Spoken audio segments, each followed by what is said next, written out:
नमस्कार। आप सभी का एबी क्लासेस में स्वागत है। आज हम बात करेंगे पादप जगत के बारे में। पादप जगत दो भागों में बांटा गया है, क्रिप्टोगैमी और फेनेरागैमी। क्रिप्टोगैमी जहाँ बिना फूल वाले पादप होते हैं और फेनेरोगैमी जहाँ फूल वाले पादप होते हैं। क्रिप्टोगैमी तीन प्रकार का, थैलोफाइटा, ब्रायोफाइटा, टेरिडोफाइटा तथा फेनेरोगामी दो प्रकार के, जिम्नोस्पर्म और एंजियोस्पर्म। एंजियोस्पर्म दो प्रकार के, एक बीज और द्विबीज। अब हम पढ़ेंगे थैलोफाइटा के बारे में। इस समूह में आने वाले पादपों को सामान्यतः शैवाल कहा जाता है। शैवाल शब्द सर्वप्रथम 1755 में लिनियस के द्वारा दिया गया। इनमें क्लोरोफिल युक्त प्रकाश संश्लेषी स्वपोषी पादप होते हैं। इस समूह के पादप का शरीर जड़ तथा पत्ती के रूप में बटा नहीं होता है।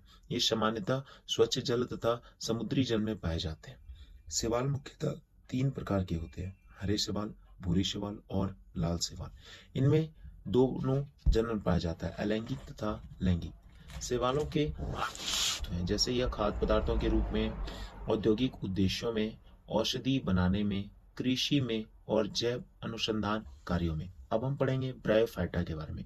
यह सबसे सरल स्थलीय पौधों का समूह होता है। इन्हें थैलोफाइटा तथा टेरिडोफाइटा के बीच में रखा जाता है। ये बिना संवहनी उत्तक, बिना पुष्प के स्वपोषी पादप होते हैं। इसे पादप जगत का उभयचर भी कहा जाता है। ब्रायोफाइटा में क्लोरोफिल पाया जाता है। इनका संग्रहित भोजन मंड होता है। इनकी कोशिका भित्ति सेल्यूलोज की बनी होती है। उदाहरण के लिए मांस, लिवरवर्ट, हॉर्नवर्ट इत्यादि।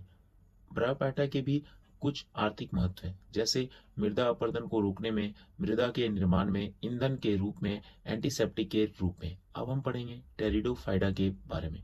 यह सामान्यतः नमी तथा छायादार वाले स्थानों पर पाए जाते हैं। इनका शरीर जड़ तथा पत्तियों के रूप में बटा होता है। इनमें संवहन उत्तक पाया जाता है, लेकिन जाइलम में वाहिकाएं तथा फ्लोएम में सकोशीय अनुपस्थित होता है। इसमें बीजाणु जनन के द्वारा जनन होता है, जैसे कि फर्न, लाइकोपोडियम, टेरिस्ट। ये सारे टेरिडोफाइडो जगत में आते हैं। टेरिडोफाइडो के भी आर्थिक महत्व है, जैसे कि चारे के रूप में, औषधि बनाने के रूप में, सजावटी पौधे के रूप में। अब हम वर्गीकरण के कुछ भाग अगले पार्ट में पढ़ेंगे। धन्यवाद। जय हिंद।